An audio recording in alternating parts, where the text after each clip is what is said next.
Lisa, Yes, baby girl. when I grow up, I want to be a womanist to society. Then so shall you be.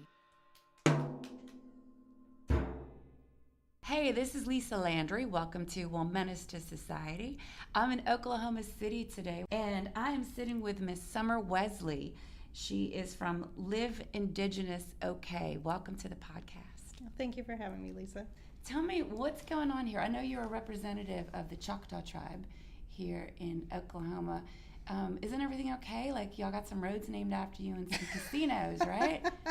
Yes, we do have some casinos. That is one of our economic development projects with the tribe. I am a citizen of Choctaw Nation, but more importantly, I'm also Choctaw Ohoyo, which means a Choctaw woman engaged in our culture and our community, and that's far more important to me than the citizenship, but it's a whole other issue. Well, because the community is where your ties are to instead of your citizenry? Or? Citizenship is based on having an ancestor on the Dawes Rolls, which is a particular roll where they recorded who the federal government classified as Choctaw. And anyone, at this point, anyone who is a direct descendant of a person on those rolls and can prove that is a citizen of the Choctaw Nation. But there is also, that doesn't mean they're necessarily community or culturally involved or even know anything about that. So that's why it's just like a card. Correct. Okay. It's your citizenship, just like you can be a citizen of the United States and never have been in the country. Okay. It's the same. So that's why I say yes, I'm a citizen, but I'm also Choctaw. Okay. And what's going on with your community? Well, I guess that's a big question. That is a isn't big question. Our territorial area spans 10 and a half counties of southeastern Oklahoma. Unfortunately, they tend to be the most impoverished counties of the state, mostly. I'm from Pushmataha County. There's not much there. There are more cows than people. It's a good place for shrooming. Yes, it is. And Bigfoot hunting, apparently. Oh, that's McCurtain County. They have a Bigfoot festival over in McCurtain County in the Ouachita Mountains. But yeah, so it's a colorful place. Lots of trees and lakes, but we do a lot of work as well. Like I said, the casinos, as you mentioned, is one of the tribe's economic development projects, which has proven pretty successful. We've had a lot of economic growth in the last couple decades because of that. And we're expanding to try to provide more social services to our people and things of that nature. But we still got a lot to go. Yeah, may I ask, do I call you Indigenous? Do I call you Native American? Do I call you Indian? We tend to not use the term Indian. The only time I use that term is in legal writing because it is the legal definition given right. by the federal government? Right. It's okay. usually the term that the definition I'm referring to. Generally, we refer to ourselves by what our particular tribe is. Like I would say I'm Choctaw or Choctaw. Same with a Cherokee or a Muskogee Creek, they would identify with their particular culture.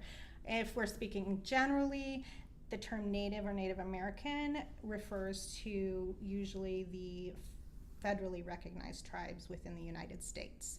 That doesn't include all Indigenous peoples to the United right. States, only those with the government-to-government relationship with the federal government.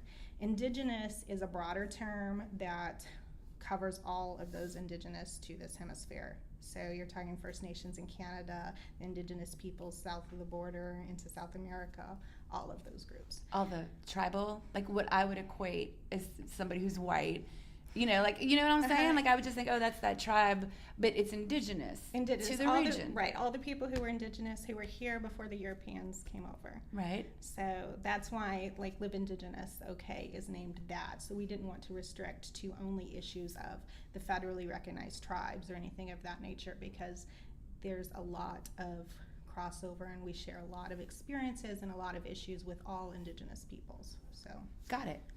So it's a big platform. Yes, it's for everybody. It's a big broader. powwow. Powwow is an intertribal thing, yes.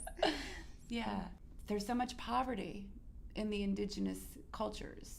How did we get here? There is a lot of poverty in a lot of our communities, even in Choctaw Nation where our tribe has, like I said, we've built up the economic development for the tribe that doesn't necessarily translate to the individuals. Right. So there is a lot of poverty. That's why, President Obama, when he was in office, declared one of the counties a promise zone because of the poverty and other markers that were happening there. So we got here through over 500 years of systematic oppression. Right. It kind of does that. And so dismantling that is not a simple answer either. We are working to try to deal with a lot of the issues within the community and strengthening the communities themselves. That's part of what Live Indigenous does. And I also work with I'm part of organization called Matriarch that works here in the metro area, but we hope to expand to more chapters throughout the state that is that provides support systems for women, for Indigenous women who need support, because a lot of us, especially if we're in an urban area, are not close to our tribal community. It was very hard when I moved up here and realized my aunties aren't here to help me. I've got 5 children. What am I going to do?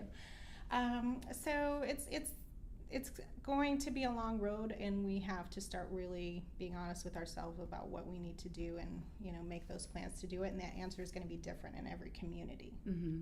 I love what you're telling me about this matriarch thing that you got going. I was just talking a few weeks ago with Melanie Blow of Stop Abuse Campaign, and they're in New York City.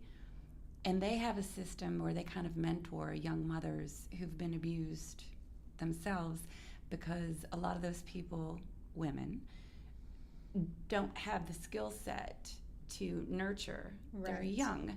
And I'm not saying that the Indigenous ladies don't have those skills, but it's really difficult when it's just you.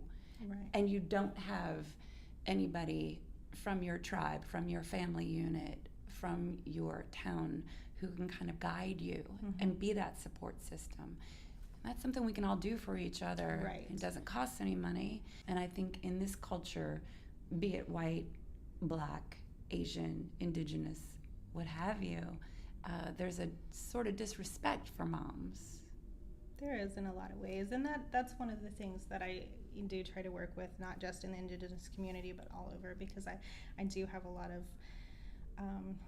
connection to foster care and adoption. I've adopted 2 children out of foster care, and so there are those breakdowns in our family units that have happened over time, and unfortunately the broader public tends to not recognize that history of trauma as what's causing these continual patterns. Oh and my we gosh. have to deal with those. I completely agree with you wholeheartedly. Yeah, we have to address those. Otherwise, it's just going to be a continual pattern, and we have to stop looking at people as disposable. Yeah. And I find that a lot.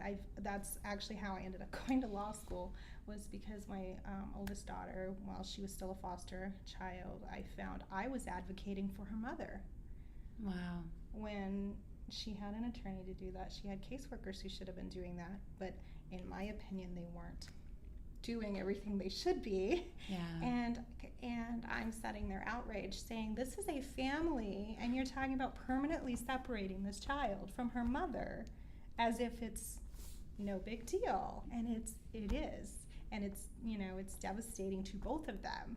And I just feel like in that case, or I've helped also people with substance abuse issues, and I just keep finding a pattern of society labeling people as if they are disposable. I hear that a lot. There's that debate.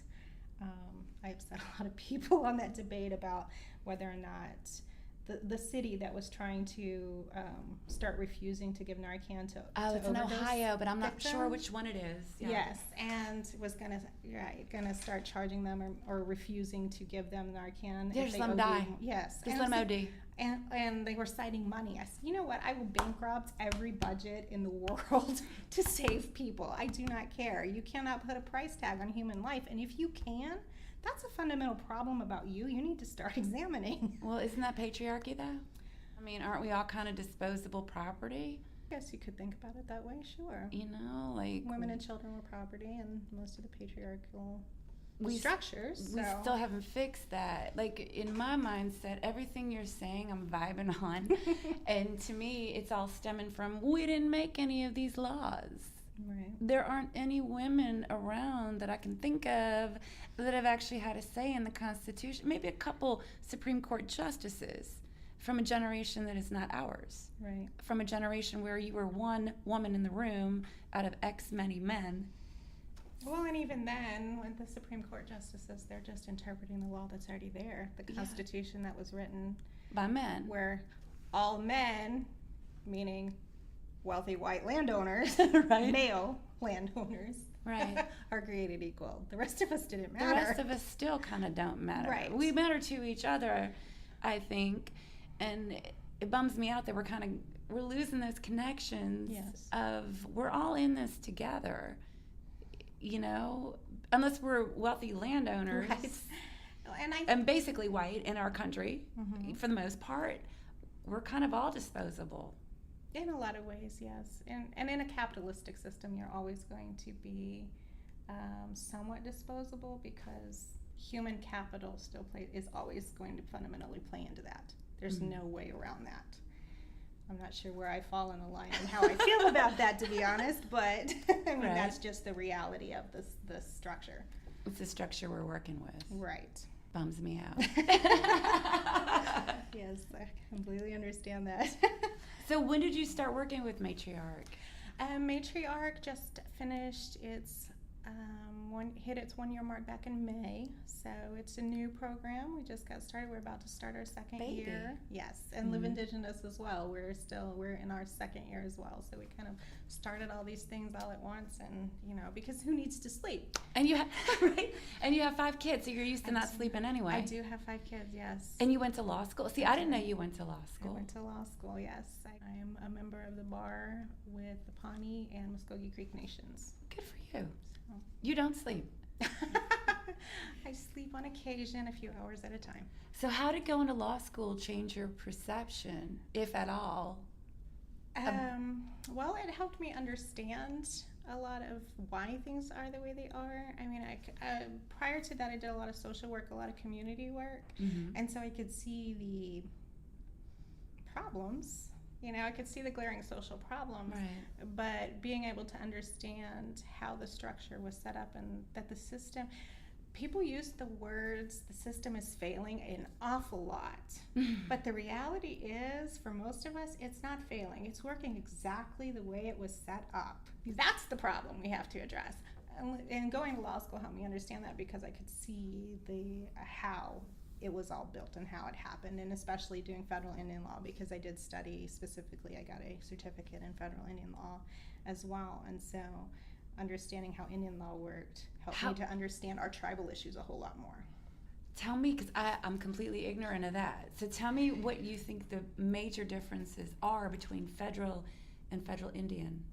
Okay, well, Indian law, what happens is, you have your federal system, and I know it's very confusing to people because you have your federal system and you have your state system and then you have tribes, and everybody's like, how do the tribes fit into here, right? Because they're not the same as states.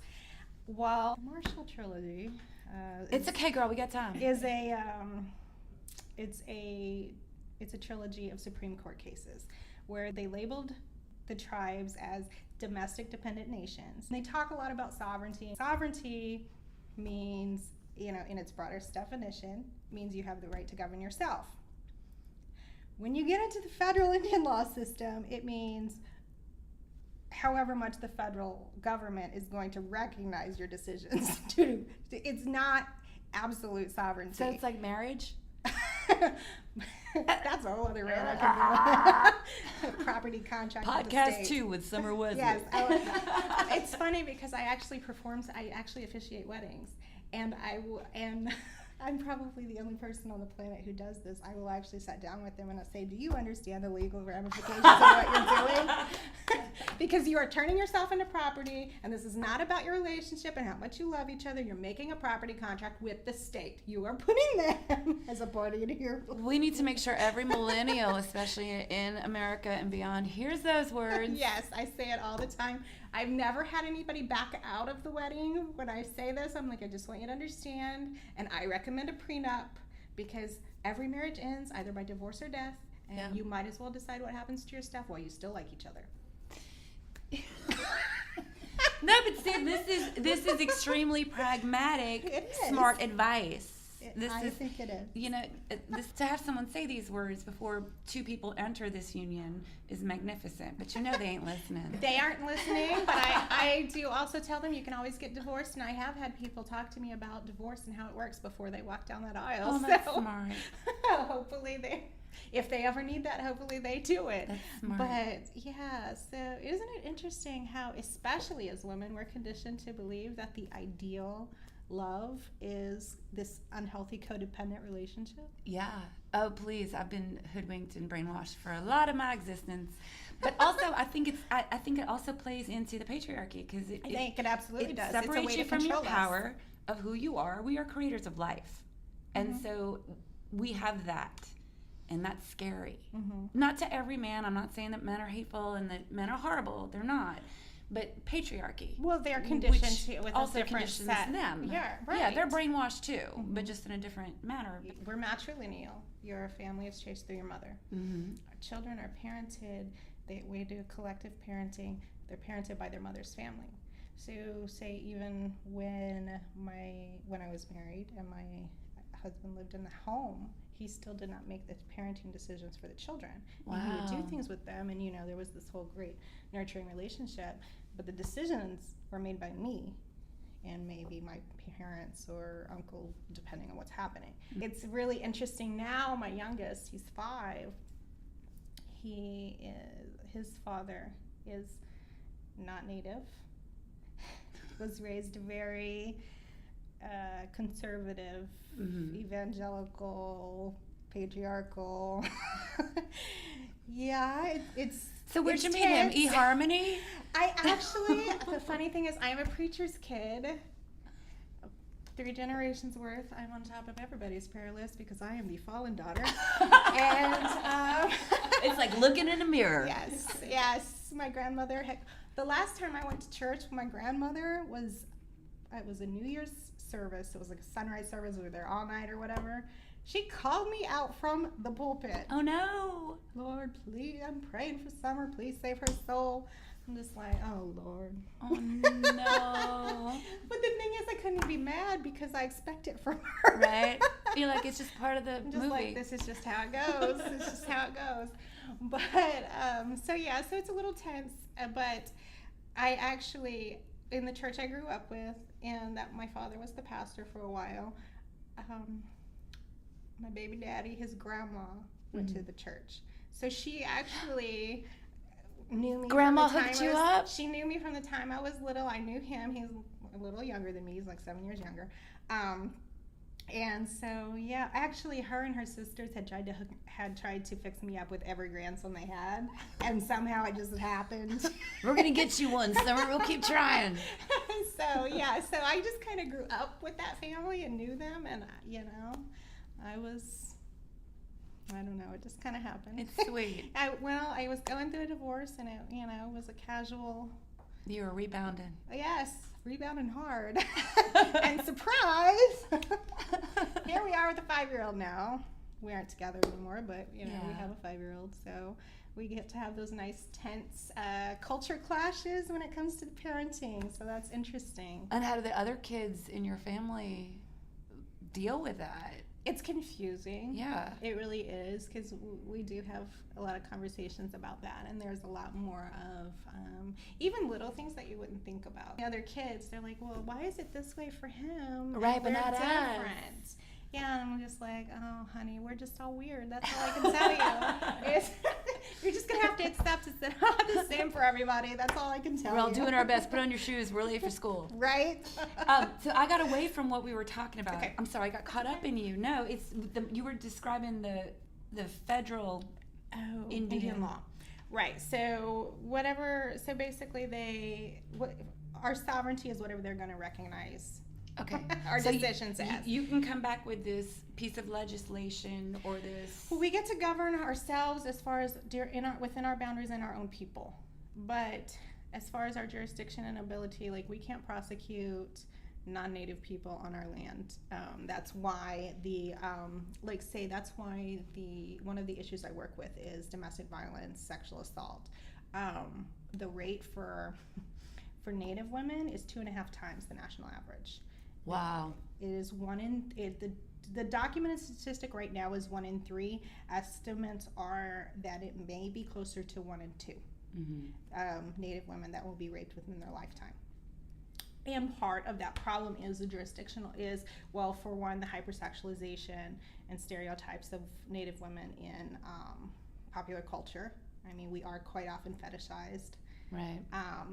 And dehumanized and marginalized. You have the marginalization that happens also with Native mascots and other stereotypical representations in media. Drunk Indian. Is that, yes, yeah. That is one of the stereotypes. I've met Indigenous Peoples, I guess that's what I should say from now on. And yeah, they have issue with that as well, the idea of drunken Indian. It is a stereotype, yeah. I mean, even though the rates overall really aren't any higher than in other groups, I wouldn't think so. It is the stereotype, right. though. And so those ideas, are dehumanizing, and so you're more likely to become a target. But, I mean, because of the jurisdictional issues, some of the reservations have literally become hunting grounds for human trafficking, because if it's a non-native perpetrator on Indian land, there is nothing the tribe can do. It has to be prosecuted by the federal government, and they have an abysmal rate of prosecutions or even successful investigations on these lands. For whatever reason, they give a litany of excuses, but in any event, we aren't allowed to handle that, and they aren't doing a sufficient job, and so we have a higher rate of violence and things of that nature, which also contributes to the poverty cycle when you factor in the effects of trauma on people's lives and things of that nature. So you that's get why PTSD. You don't want to go to school. You want to lay in the bed. You don't want to go and deal with this stuff. You don't want to go drive your car because you just spent all your money maybe trying to get a lawyer to help you with something that's never going to move forward. Right. Or, I mean, like you said, sometimes it's hard to even get out of bed. I have PTSD. I have since I was 14. I'm sorry. It's the anxiety can be crippling. You know. If y'all would get legal marijuana here, Ms. Wesley. So I think it hasn't been suggested. Can you talk to our legislature, please? Because they don't seem to care what we think. I don't know what that's about, but anyhow. Well, we're in the Bible Belt, so I think that's a big part of it. I'm getting excited because I grew up in Louisiana, and I am getting excited to see Arkansas saying yes to medical and Florida saying yes to medical. Small steps, baby steps. I have a fundamental issue with outlawing a plant. It's a plant. Because, I grew up in the country, very rural area. Literally, it was a small cattle ranch, actually. And one time, literally, we went out. Dad walked out into the back, and we had a cow missing, so he was looking for her. And when nobody ever walks to the back of the, whatever that is, 80 acres over there, there was marijuana plants all over back there. Apparently, the neighbors were really nice and planted on our property.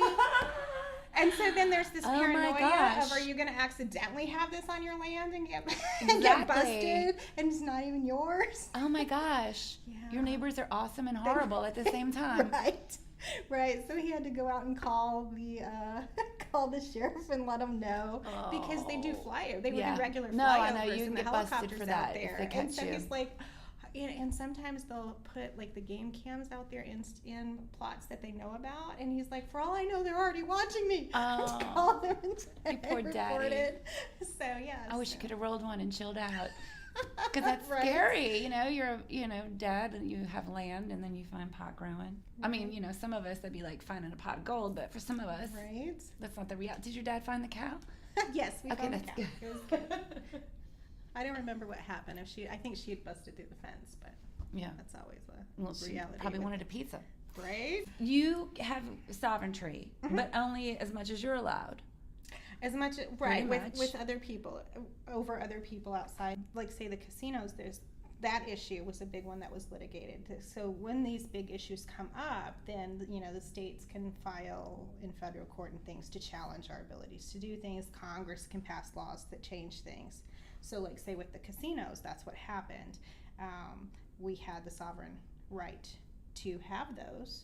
So the states didn't like this. Congress passed a law to limit our ability to do that without consulting the state. So now that's why we have to have state gaming compacts with the state. Wow. Like in Oklahoma, we have exclusivity fees where they can't, that was part of the negotiations, they can't allow other outside casinos. Like The they can't state. start right without having to pay the tribe's money. Like So- Hard Rock can't come in, for instance, or like Caesars can't come in Without they an would okay. probably align with one of the tribes, right? They can't Right. just come in as a private entity unless the state wants to pay back some of those exclusivity fees, because the tribes are paying a certain percentage into the state. A good portion of the state budget comes from tribal monies. So they're taking your money, but they're making you do what they want. Isn't that always the case with governments?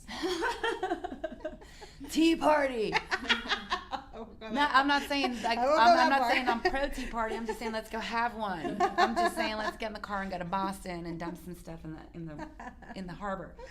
Yeah, that's wild to me. I had no idea. What is it with the casinos? Why is that such an okayed revenue stream for Indigenous people? Well, it basically, well, for one, it's Oklahoma. There's not a whole lot, I mean, of revenue Well, until y'all opportunities. legalize pot, yeah. Right. Once we do that, Then you be grown. I'm going to be at tribal council suggesting another business. But there's not a whole lot of economic opportunity. So most tribes that opened casinos did it because of the profitability. I mean, because you can open a casino in the middle of the desert and still make money. People will come. Right. Whereas, other businesses aren't quite as lucrative, in isolated areas. Right. So A fried bread stand ain't gonna feed the village. You know what I mean? Right. I mean, right. And so now since getting the revenue streams from the casinos, a lot of tribes have started expanding their portfolio into other things. Choctaw Nation has a chocolate factory. oh, that's cool. It's down in Davis. You can go. They let you see how they do everything. It's really interesting. That's It's great awesome. chocolate, by the way. They also have an art museum here in Bricktown, and so the tribes are starting to get. You all can these other diversify businesses. once you have the revenue. Right. Right. But prior to that, most of us didn't really have the revenue. There was really nothing. So that the casino were a way that a lot of these tribes started growing their economic development, just because of the profit margin is so large. Right. And how much of that goes back into the community schools and roads and It varies by tribe, because each tribal government is set up differently in how they handle their budgets and their revenue streams. Some of them have it earmarked to go into certain programs. I think a lot of them just do it into the general fund, and then they do their budgets from that. okay. So But given it's the primary revenue, I would say most of it is what's funding their programs that they aren't funding through federal grants. mhm. So depending on your tribe, depending on what tribe you're born into and what your geographical location of the hospital you come into the world or home Uh-huh. you get birthed into, you're at the mercy of people deciding the fate of the dollars earmarked possibly for your school or your roads, and those people are being controlled by the state government, which is being controlled by the federal government. Well, it's always interesting. I mean, the tribal government, most of their revenue isn't going, like they pay their fees into the state, right? That's a given amount, and then the state disperses that through their budget. So they're not directly paying into, say, the state's road budget. Okay. They're putting it into the general fund. The state is dispersing from that. But they also sometimes have other programs where they might say, Choctaw Nation, I know, has been building a lot of roads down in their area, and so things like that. I know So the it's creek very- have quite a it's very turnpike. complicated. The Me too, creek. it's nice, right? It's nice. I drive down that a lot. Get that pike pass and just go. So then the Choctaw are going to do that? Are they going to have a turnpike? Or just... Well, we have Indian Nation Turnpike, which runs north and south. Mhm. Over there, it's kind of not in as good a shape as the Indian Nation Turnpike. I don't know what the plans are for that. But You ever hopefully think they'll about fix going it. to war with another Indian nation? Like, their turnpike is better, and I don't like the way they look. No, only when I'm dating one. No, No, but I have considered an alliance between tribes, and we might declare war on, I don't know, Arkansas or something. That'd be kind of fun. That'd be kind of fun, right? We want your hot springs, you know. And your dispensaries. There you go. We're coming. We're coming. So what are your goals right now? Where do you want to go with this next year? I want to still be around. Yeah, that's good. Like no nuclear war, no rioting, no cars coming at you. Yes, exactly. But for Live Indigenous OK, what are y'all working on? I want to keep moving forward on a lot of the things we're working on. Of course, we've been working on Indigenous Peoples Day in Oklahoma City for the past few years, which still has not passed. What is that? Indigenous Peoples Day, there's a celebration that has taken place in a lot of different cities on the second Monday of October, and to celebrate and help awareness and help the community understand, like a lot of the questions you've asked me today. They're common questions. A lot of people we're less than 2% of the population. A lot of people don't have a lot of awareness Y'all need to get about out our more. Cultures. Right, and that's what Indigenous Peoples Day would do, is just allow us to be more, and more awareness of who we are, our cultures, our issues, everything, and more cohesiveness and unity within the community. However, that has not been accepted by Oklahoma City Council for the last 2 years. So it's the City Council who's stopping this wonderful celebration. We want the city to declare Indigenous Peoples Day, and they refuse to do so. Okay. It's been to a vote twice. I don't know if we'll get it to a vote this year or not. We're working on more behind the scenes, more meetings and things, so I don't know that it'll actually go to a public vote this year. It may be into next year before that happens again, but they've refused for a few reasons. What reasons did they give you? Well, there were a few off-the-record reasons. One, we were told that we might be taken more seriously if we had more men speaking for us, which went over really well with all of us. Are you kidding me? No, because we are all of us that were working on it are all from matrilineal cultures. Right. And well, at least in my culture, we have the concept. It's all about our beliefs are all based on balance, right? So you have your gender roles. Your women are your life givers and your men are your life takers. They hunt, they go to war, what have you, and the women are life givers. They kill you when you're uppity. Let's hope not. Let's hope not. But so social justice would be a women's issue. Is a life giver issue. Got it. So that's our responsibility. So it never occurred to us to ask men to speak for us. And when we told the men that, they said, "What?" They're like, "We'll do it, but it seems kind of dumb because we're just going to repeat what you say to us because this is your issue." Right. So we were told. Okay, so somebody actually told you. And this is 2016. Yes. Is when this happened. This person told you if you had more men with you, if we had more men to speak seriously. for us, we'd be taken more seriously. To speak for you. Yes, to speak for us. We were also told that Oklahoma, that's a black mark on your record. I'm just gonna say. We were also asked to move the date, which we refused to do. Because you are kind of close to Columbus because Day. They don't want it on Columbus Day. That's the first thing I thought. To be honest with you, I'm like, you are stepping on the toes of somebody that I don't have a lot of, respect for what the dude did. Right. But, they still have parades for him. But they don't here. But we had nobody opposed to it here in the city. Wow. We even had Italian Americans come and speak. Oh, that were so absolutely cool. in support of Indigenous Peoples Day. The city council did not care. They said it might be controversial. Interestingly enough, one of the councilmen admitted that in 2 years, not a single member of the public had contacted them to oppose this. Everyone who had contacted them was in support of it. So it was broad community support. I would think so, because a lot of people do have indigenous roots here in Oklahoma. And a lot of people understand, even a lot of the Italian American people I know, they don't want their people connected with Columbus's legacy either. They're like, there are so many other great Italian people. Right. We do not need to be celebrating Columbus. Right. And I completely support them. Let's pick one and go for it. People who are listening to this podcast too, I don't think a lot of people know the kind of atrocities committed by Christopher Columbus. Yeah. That he used to feed babies to dogs. Yes. The Indigenous woman's babies. Literal infants to animals in front of them. And some of these women were also rape victims on top of that. There was a lot of rape, a lot of enslavement, and then your rape and baby murder is being thrown to wolves. Yes, it's pretty.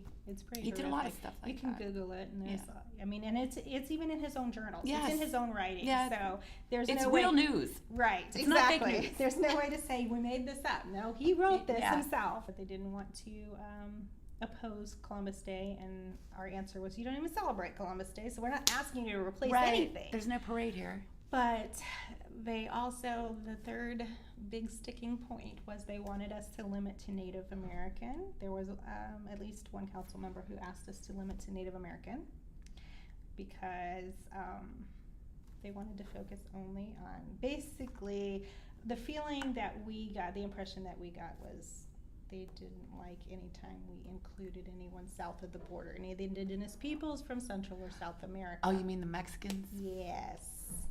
There was, you could feel a lot of negativity anytime they were mentioned, or we had a few speakers who are Indigenous from, I think there was one from Mexico and one from, I can't remember, a Central American country, but I can't remember what her people is. That spoke for us, and that did not go over well, I don't think. But these are Americans. Yes. These are Americans from cultural backgrounds, non-white, non-black, and they scared the white folk? Is that what you're saying? I don't know. I guess like you were talking about, our own stereotypes and our own preconceptions. I guess they didn't like that being included.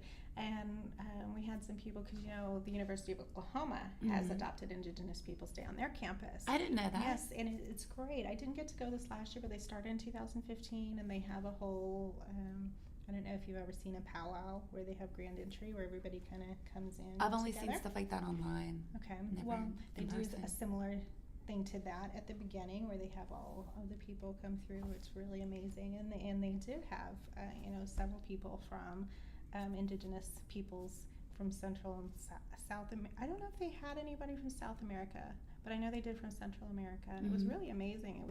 It was really great, and you kind of learn about people, because there's so many different groups of people. You don't know everything about everybody, so you get to talk and learn more about each other, and so it was really amazing. But apparently, some city council members were not impressed by that. That's really sad. We thought so. So if you live in Oklahoma City and you hear this and you want to have an Indigenous Peoples Day, please write or email your city council members. Every day until they approve it. Because that sounds really, we need healing. I agree. We all need to be heard and healed, I think. So the way we get to there is by respecting and listening to each other in a nonviolent way, and not being scared. Change is scary, but some of the stuff isn't even change. It's going back to the way things were. Right. Hopefully, I've been working on Indigenous Peoples Day in Norman as well, and I think we're getting close to passing that. And that's been, it's interesting because it's been completely opposite reaction from their city council. Really? They are all for it. They all think it's great, and we've had a lot of discussion on how we can make it a big educational, unifying event. Right. Because in a lot of ways, like, our Native community sometimes does feel a little isolated and away from the rest of the city. So it's a way to bring everybody together and to learn about each other and be able to talk about things and connect more. So hopefully Oklahoma City will move more that way too. Well, I would reckon once you get Norman up and going, and then Oklahoma City sees. I mean, that's the hope. They weren't impressed by Anadarko doing it, so we'll see if Norman makes an impression. Maybe. Well, Norman's a pretty big city. And it's right down the 44. So it's not that far off, but then for them to see, like, if you want your community engaged and being compassionate and kind toward one another, everybody has to feel at least a little bit of inclusion or respect. And I don't know. Right. I mean, you've had a lot of travesty here in Oklahoma City. The federal building. Yes. An active white terrorism. Do we say white terrorism? Do we say white nationalism terrorism? I mean, I don't even know what the words are. I don't know. I think everybody calls it something different. Something different, but y'all got your stuff blown up. Yes. Right here. And But yes. you know, if you want to heal the community, you don't do it by divisiveness. Right. Did you get the guys to speak in Norman? They didn't ask for the men to speak, so we had some guys sitting there, but the ladies handled it all. So Norman is a little oasis of blue / purple. I guess so. It's a little different down there. So I don't know. We'll see. So that's quite a goal. Yeah. So hopefully that goes, and hopefully we'll get it in Oklahoma City, and we can move on and work on some other things. You know, we're working on. We try to with Live Indigenous. We stay connected to. We all know lots of people from all over the state and all different tribes. So we kind of set our agenda based on the feedback that we're getting from other people, what they need, what's going on in their communities, what their groups, you know, because we work with a lot of grassroots organizations. So, you know, what is their group working on? Well, how can we help? There's a lot of supporting other organizations that's happening. So in a lot of ways we end up shifting our goals a lot and you know going from here to there just depending on what's happening. The greater good. Right. Yeah. And things have to, you know, get prioritized and shuffled around a lot, but we do what we can and hopefully it'll grow and we can get more support, and then when we get more people working we can accomplish more. Right. So I think there's a lot of people who want to get involved and they don't know where to start. So one place to start would be send a letter to Oklahoma City Council people. Yes. And then matriarch, what's your big goal with that for this coming year? If you just had to pick one, and how can people get involved? I think just to have for this year they're starting a new branch out by Tulsa.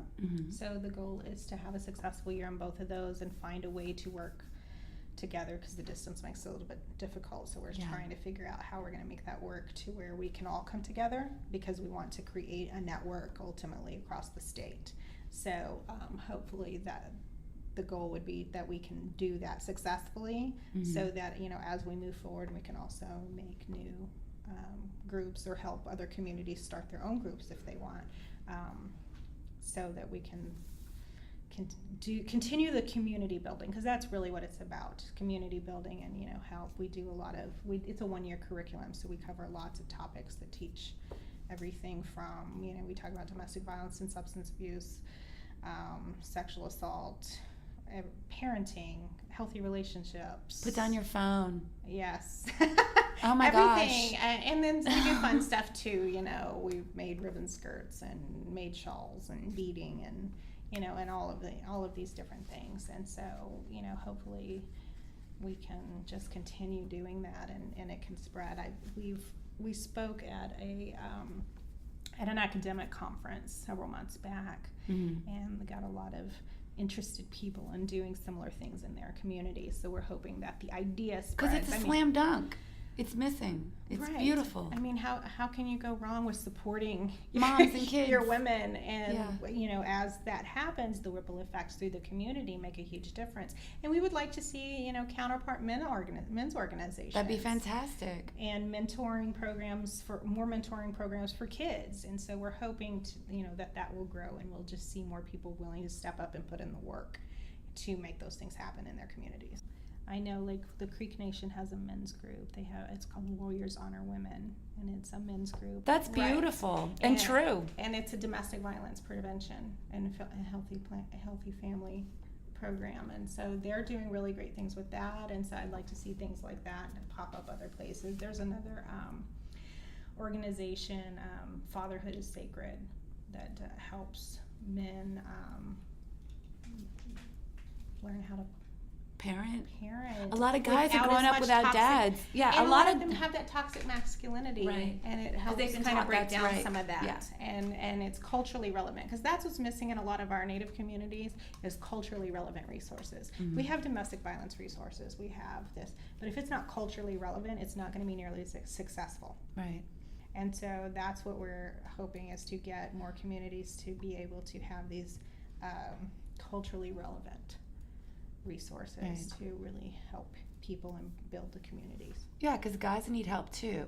And then they're more secure, they're better humans, they're better fathers, and then the sons, the little boys, get to see this great role model. So it's all interconnected. Right, and not just their sons, they parent their nephews. It takes a village. Their cousins, and so Yeah. And they have an effect on each other too. I mean, don't underestimate the effect of calling out your friend when they're, getting some way. I don't have a problem with doing that. And I hope nobody else does either. And Right. if somebody's out of line, if they're getting sideways, tell them about it. Voice. Mm-hmm.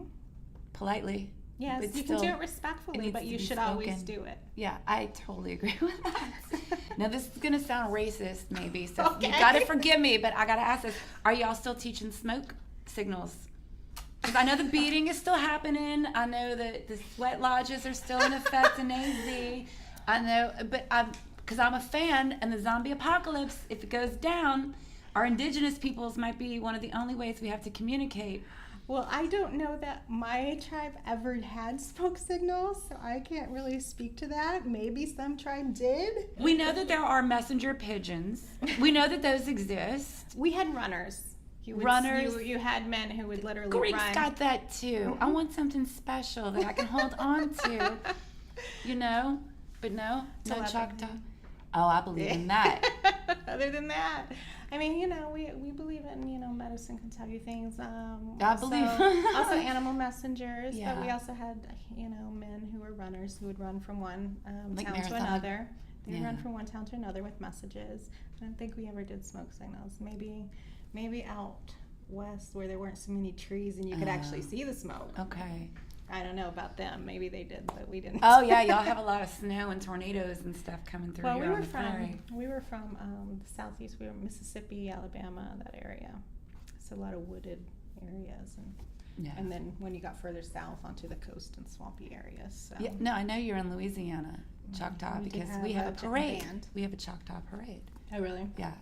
So I don't think they're all Choctaw Indians who are riding on those floats. Those are not Lord. indigenous, but we do have a parade named for the Choctaw because the tribe Interesting. is. I know that there's tribal members. And where around is there. that at? What city is that? It's on the west bank Okay. of New Orleans, so it's out in the country of the country of the country. Ah, okay. But yeah, Choctaw. Okay, so no smoke signals happening, but No the smoke traditional signals. beating's still in effect. The beauty of the beating, and all these other great traditions. I think we should do those more often, personally. But Yeah. I think we need to. A lot of people use the word decolonize, which I do a lot.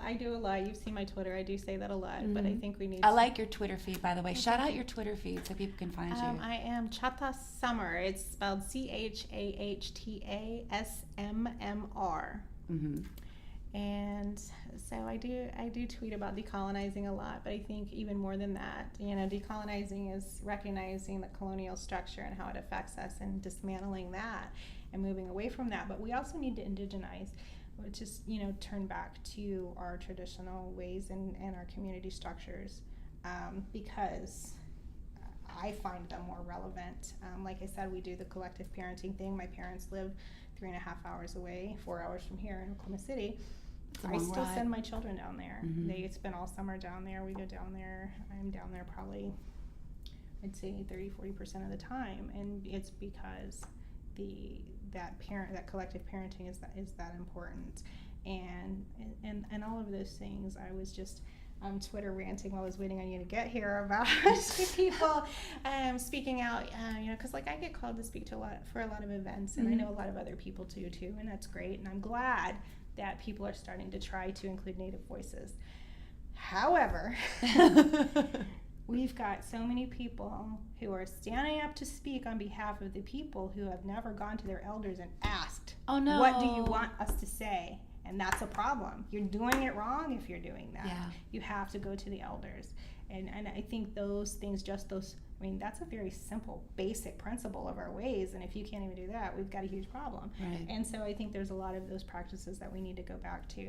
And I find, in ceremony and our traditions as well. I spent last weekend out at, I was actually at a creek grounds at their green corn, and that was really amazing because Choctaws don't have a public stomp ground anymore that's open to the public. All of our ceremonies were pushed down to private lands.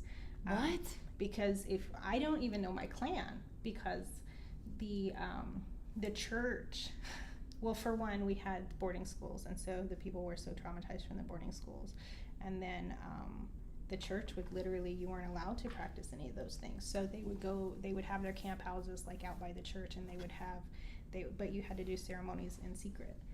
And so, I mean, and I was told when I was young, when I asked, what is my clan? They said, I was literally told by an elder woman, we don't talk about that. We won't say that out loud. The church will ruin your life. They will come after you and your family. Just tell them who your family is, and that's enough, and they'll know who you are. Isn't that horrible?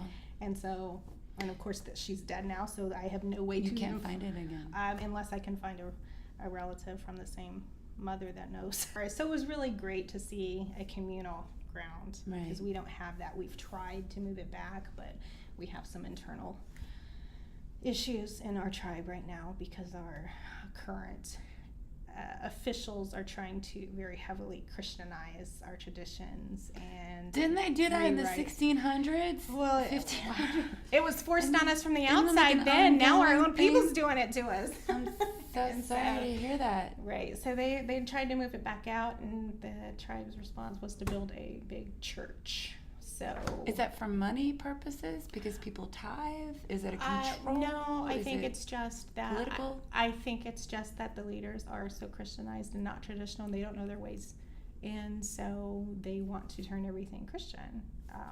At least I don't know all of the council members, but I mean that's the case with the current chief. He wasn't raised traditionally. He doesn't speak the language. I don't know that he's ever been to ceremony. I don't know that he would go if he was invited. So how's he the chief? He got elected. By whom? Well, we have some issues in the way our system works. He was the assistant chief, because they're appointed by the principal chief appoints the assistant chief. So he appoints him. Then he stepped down halfway through his last term. Was there a scandal? So I'm just kidding. Well, we have had that happen. The chief before him was in prison. But so your culture is much like white culture. Well, it's getting closer and closer to that. That's the problem. Right. We're getting very much more Americanized. So he stepped down, so he became chief, right? Okay. But then the way our election system works, it's set up to ensure that the incumbent gets reelected. Like most systems. Yeah, well, worse. Yeah. Because like the only person, the sitting chief is the only person who has access to the entire voter roster. Okay. The opposing candidates do not get that. Oh my gosh. This seems like a system that should be decolonialized. Yes, absolutely. Because this doesn't seem like, from what I know of indigenous cultures. Not at all. No. Not at all. Oh, we're a matrilineal tribe with absolutely no women in our elected positions right now. Tell me how that works. Okay, so you're very far off from what your foremothers and your forefathers wanted for you. Yes, and that's a huge problem. That's a huge problem. Yeah, because you're working against yourselves. Yes. And so by the time, you're only allowed to declare candidacy 6 months before the election. He challenges every person which of course everybody's going to do that, right? So he challenges all of them. So then you have to go through your hearings and prove that you meet all the criteria. So by the time you get there, by the time you get approved, if you get approved, you only have about 60 to 90 days to campaign. And the majority of the voters don't live in the 10.5 counties, or even in Oklahoma. They're spread out all over the world. So you've got all these at-large voters that you don't know how to reach because you don't know who they are. A lot of them are in Nevada. Yeah. And we've got a big number out in California, too. Yeah, you do. And he goes out there every year and has a big little festival out there. So they all know who he is. He should run. They all know who the incumbents are. They don't know who the challengers are, because you don't know how to reach them, because you don't even get their information. So it's almost impossible for a challenger to get elected to office. And we've been working, there's been some efforts to try to fix that, but the only way to fix it really is to... You need your Indigenous Day so you can invite people back home to have a celebration. And that would help. Collect email addresses. That would help. I would like to... There have been a lot of proposals on what needs to happen. I mean, we need to change our Constitution. We need to amend the Constitution to make things a little bit more logical, just for fair, one, yeah. and yes, reasonable. And fair. Citizenship is becoming a a bigger deal now that we have these criminal cases out at Creek Nation with the continued reservation. I don't know if you've heard of those. And there was a man who was on death row.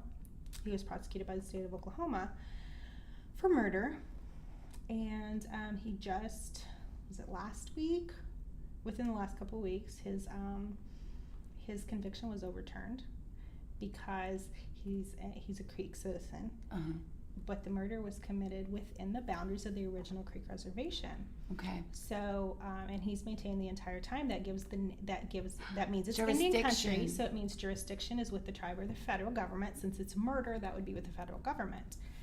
And so Oklahoma has no rights to put their hands on his collar. Right, but Oklahoma prosecuted him, so they just threw that out. I'm sure the feds will prosecute him, and he'll probably still be, in prison forever. But there's no death row, right? I don't know. Do you have death row? You have death row here in Oklahoma, don't we do you? In Oklahoma, but this would be in the federal system. So I don't know what the federal. I don't think they're as gung-ho on killing people in the federal system. Well, Oklahoma enjoys it. As states. Well, yeah, certain states do. Did you poison someone? We're going to kill you twice. Right, twice. Bring you back and we'll do it again. And he got his CDIB, which is Certificate of Degree of Indian Blood. It's certification from the Bureau of Indian Affairs that you have a descendant that's on a roll and you're eligible for a tribal membership. Okay. Well, he got that in 1983, but he's never been a citizen of any of the nations. As far as I know, he's never participated in anything. I haven't heard of any Muskogee people that say they know him or have seen him at the grounds or their churches or anything. But last week, he went and got enrolled so that he can challenge his prosecution, and he's trying to get his prosecution dropped because he is a citizen now of the Creek Nation, and the crime happened within the reservation.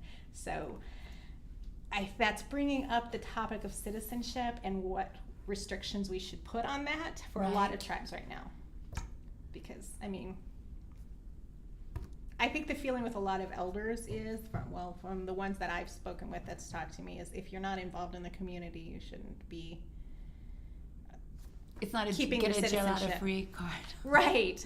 Because although hats off, that is a pretty smart defense. As a lawyer, you got to respect his game. It is. It is a very, it's a very good strategy, legally speaking, because it would put the prosecution in the federal system. And why does he think he's going to do better in the federal system? Because the feds have a horrible track record with prosecuting violent crimes in Indian country. So we'll see how it goes. He's using the rules against him. He's exploiting exploiting the system. Wow. Okay, so you blow my mind. You blow my mind. So you have a lot of changes going on in your community. Let's hope. We've got a lot of talk of changes. Let's see if we can make some changes happen. Well, it sounds like that's what you're doing. I hope so. I really do hope that you get your Indigenous Day, for one, because that seems like a good place to start. Well, if we ever do, you should come out to the first celebration. It'd be wonderful. I'd be honored. I want to bring a peace pipe. Thank you for being here, and good luck, Summer. Well, thank you, and thank you for having me. And when's your next special? Do you have any more shows coming up? No, I got you. I got the summer show. That's what we got coming up. We should go on the road together. We should do that. It'd be awesome. That would be awesome. You can drive. She's a lawyer. I'll drive and make really bad jokes. That's what I do. No, I do that. Yours aren't bad, though. Yours are funny. Mine are just a little morbid and twisted. You're one of us. Okay. Thank you. Thank you. Summer's always been my favorite season, and now she's one of my favorite humans. Thanks so much for sharing your story with us, Summer. And thanks, y'all, for listening. Please join me at my website, lisalandry.com. Ari, make sure you wash your hands after you go to the bathroom.